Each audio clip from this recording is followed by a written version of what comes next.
अस्सलाम वालेकुम दोस्तों। एक नौजवान लड़की एक कपड़ों की दुकान के सामने बैठ गई। वो काफ़ी थकी हुई थी और अफसरदा मालूम हो रही थी।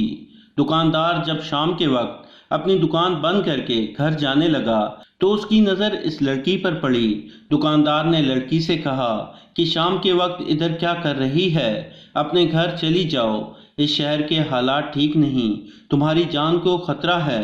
लड़की ने कहा, मेरा कोई घर होता तो मैं ज़रूर चली जाती, मगर मेरा कोई घर नहीं है, मैं एक बेसहारा हूँ। वो नौजवान कुछ देर खामोश रहा और बोला, क्या तुम मेरे साथ मेरे घर चलोगी? लड़की ने कहा, आप शक्ल से शरीफ इंसान मालूम होते हैं, आपके साथ आपके घर जाने के लिए तैयार हूँ। जब वो लड़की दुकानदार के घर में दाखिल हुई तो घर में कोई मौजूद नहीं था। दुकानदार लड़की से काफी देर तक बातें करता रहा, यहाँ तक कि आधी रात हो गई। बातों बातों में लड़की ने अपने सर को दबाना शुरू कर दिया तो आदमी ने कहा कि तुम्हारे लिए चाय बनाकर लाता हूँ। वो किचन में चाय बनाने चला गया। लड़की उसे किचन की खिड़की से देख रही थी, मगर दुकानदार को इस बात का पता नहीं था। उसने चाय की प्याली में बेहोशी की दवाई डाल दी और जल्दी से लड़की की तरफ आया। लड़की ने अपनी कमीज से एक खंजर निकाला और आदमी से कहा, सच सच बताओ, तुम्हारा क्या इरादा है? आदमी बहुत शर्मिंदा हुआ और लड़की से कहा, जब मैंने तुम्हें दुकान पर देखा था तो मुझे तुम पर तरस आ गया था। मेरी नीयत में फतूर नहीं था, मगर इस तन्हाई में ना चाहते हुए भी मेरी नीयत बदल गई। उसने इस लड़की से माफ़ी मांगी और कहा, मैं तुमसे निकाह करना चाहता हूँ। लड़की ने रजामंदी जाहिर कर दी। सुबह हुई तो दुकानदार एक मौलवी साहब को अपने घर ले आया और इसने इन दोनों का निकाह करा दिया। अगली रात जब दुकानदार दुल्हन के पास जाने लगा तब बाहर से दस्तक की आवाज़ आई। आदमी ने देखा कि बाहर कुछ लोग और औरतें आई हुई हैं। उन्होंने कहा कि हम लड़की के करीबी रिश्तेदार हैं, हमें पता चला है कि आपने उससे शादी कर ली, आप इतने नेक इंसान हैं, हम आपके मशकूर हैं, अगर आपकी इजाज़त हो तो हम लड़की से मिलना चाहते हैं। आदमी ने जाकर लड़की को बताया तो उसने कहा कि मैं उनसे हरगिज़ नहीं मिलना चाहती। जब मैं बेबस और बेसहारा होकर उनके पास गई थी तो उन्होंने मुझे घर से निकाल दिया था।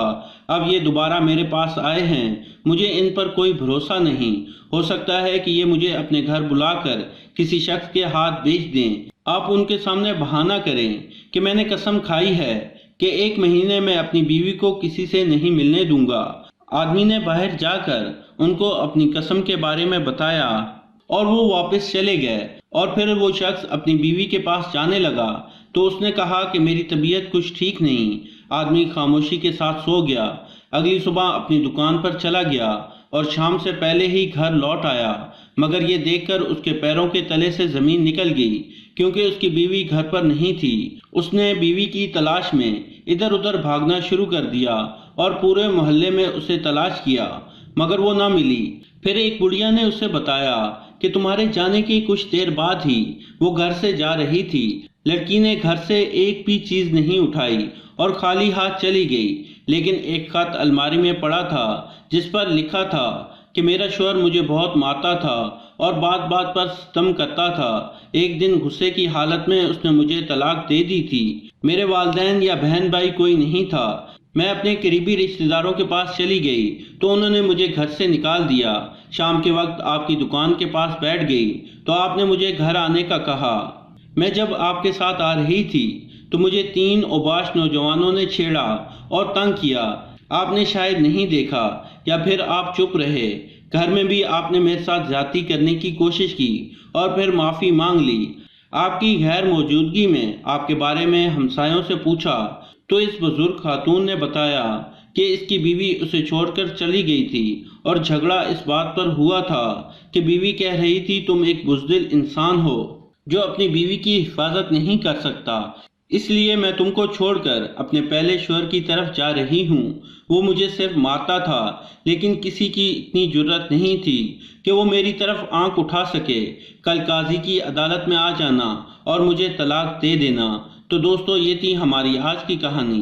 पसंद आने की सूरत में लाइक करें और अपने दोस्तों के साथ शेयर करें और मज़ीद ऐसी कहानियों के लिए हमारा चैनल सब्सक्राइब करते हुए साथ मौजूद घंटी का बटन भी दबा दें। शुक्रिया।